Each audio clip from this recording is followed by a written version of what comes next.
दोस्तों नमस्कार। दोस्तों आज का विषय है कि एससी एसटी एक्ट का मुकदमा जिन व्यक्तियों ने लिखवाया है वो व्यक्ति सरकार से किस धारा के अंतर्गत राशि प्राप्त करें, माने उनका जो नुकसान हुआ है और उस नुकसान की भरपाई सरकार द्वारा की जानी है वो कैसे प्राप्त करें, उनको किस तरह से मिल सकती है, कब ये लागू हुआ और ये कब नियम बनाया गया। दोस्तों वर्ष 1995 में रूल्स बनाए गए जो एससी एसटी मामलों में अत्याचार निवारण के नियम हैं 1905 में प्रबद्ध हुए हैं। दोस्तों उसकी धारा 6 में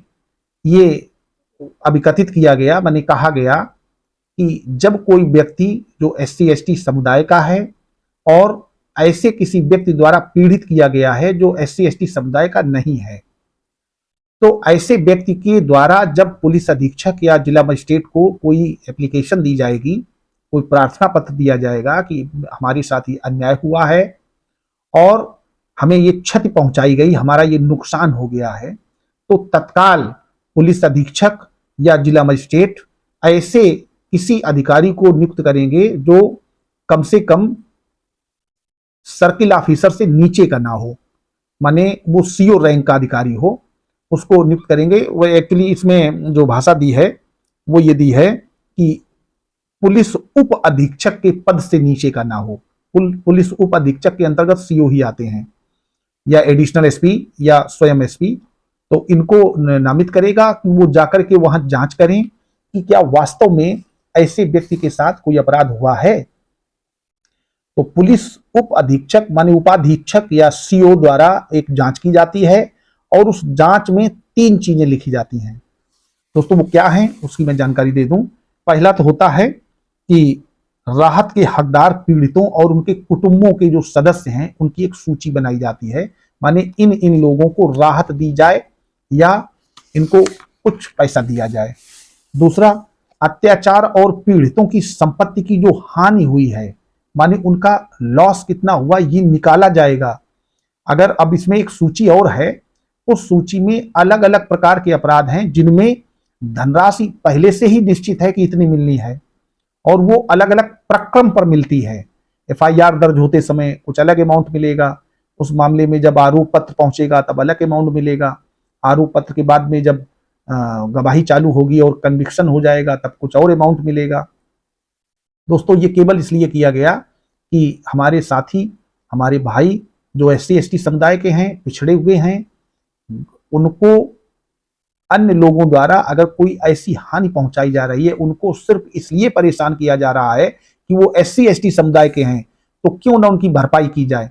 उनका जो लॉस हुआ है, उनको जो नुकसान हुआ है, उस नुकसानी को उन्हें क्यों न दिया जाए, जब प्रतिकर की व्यवस्था हर जगह चल रही है। तो ये उसी बात से अभिभूत होकर के ये नियम बनाए गए हैं। ये एक्ट में नहीं दिए, ये नियम है, क्योंकि एक्ट में जो धारा 23 है वो राज्य सरकार को सशक्त करती है कि वो स्पेशल नियम बनाए एससी एसटी समुदाय के लिए। तो उसी से 1995 में ये नियम बनाए गए हैं, उनमें से नियम 6 है ये। दूसरा ये है कि उस क्षेत्र में पुलिस को गश्त करने के लिए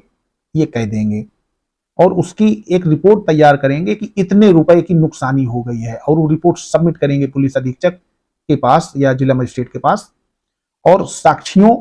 और पीड़ितों से सहानुभूति रखने वाले सुरक्षा के प्रभावी और आवश्यक उपाय करेंगे। और 5वां है, पीड़ितों को तत्काल राहत प्रदान की जाएगी, माने वो राज्य सरकार से आग्रह करेंगे कि इनको इतना अमाउंट दिया जाए और वो दिया जाएगा।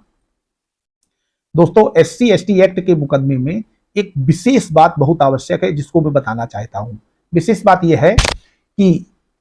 सीओ रैंक के नीचे के किसी पुलिस अधिकारी द्वारा अगर इन्वेस्टिगेशन कर दिया गया तो ऐसा इन्वेस्टिगेशन दूषित हो जाएगा और पूरी प्रक्रिया जो है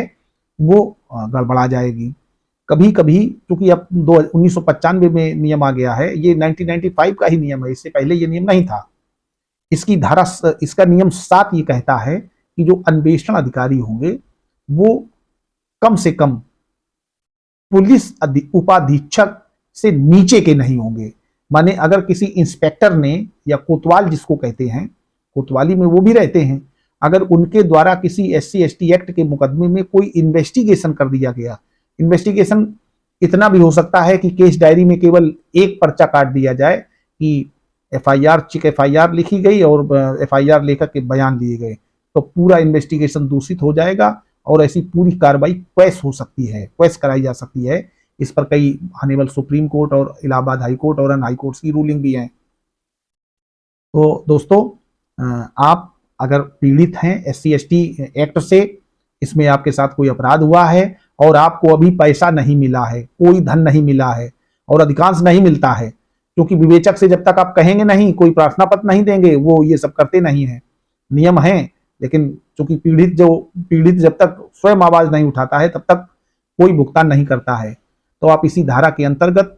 पुलिस अधीक्षक को या जिला मजिस्ट्रेट को एक प्रार्थना पत्र दें और उस प्रार्थना पत्र को फॉरवर्ड करवा करके उसी विवेचक के पास जो आपके मामले में इन्वेस्टिगेशन कर रहा है उसके पास भिजवाएं और उससे मिलते रहें और एक रिपोर्ट तैयार करवाएं, क्योंकि इसमें जो सारणी दी है कि किस घटना पर आपको कितना मिलेगा, ये दोस्तों इसी एक्ट में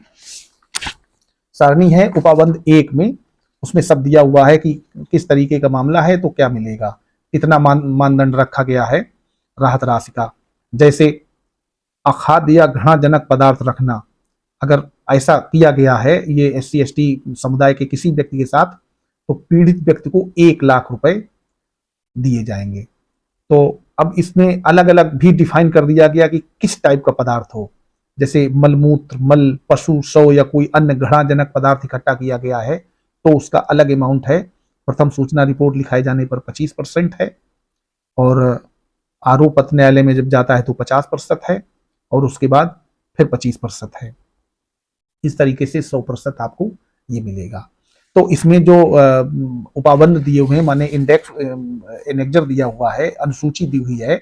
इस अनुसूची में जितने अपराध इस एक्ट में डिफाइन है वो सारे दिए हुए हैं। इस अनुसूची के अनुसार आपके साथ जो घटना हुई है, आपके FIR में जो एलिमेंट दिए हैं, उनके अनुसार जितना आपको पैसा मिलना चाहिए वो बनता है, वो आप अपने CO से या विवेचक से उसका बनवा लें और बनवा करके राज्य सरकार को फॉरवर्ड करवा दें अपना बैंक अकाउंट नंबर और IFSC कोड दे दें, तो आपका ये अमाउंट सीधे आपके खाते में आ जाएगा। और आप, क्योंकि आप पीड़ित हैं, आपको नुकसान पहुंचा है, तो आप इस धनराशि को प्राप्त करें और कभी भी ऐसे मामले में समझौता ना करें और ना ही समझौता करके मुकदमा समाप्त कराने का प्रयास करें। इसको कंटेस्टेड रखें और अगर आपको ऐसा लगता है कि ये करना उचित नहीं है, मैंने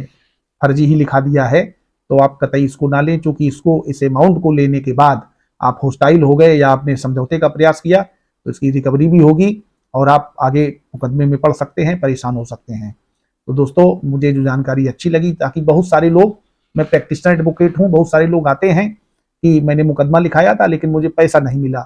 तो इसलिए मैंने ये वीडियो बनाया ताकि इसको देख करके लोग लाभान्वित हों और जिन्होंने SC/ST एक्ट में मुकदमे लिखाए हैं उनमें चार्जशीट गई है, वो ट्रायल चल रहा है, तो इसमें जो पैसा मिलना है वो लें और आगे बढ़ें। नमस्कार।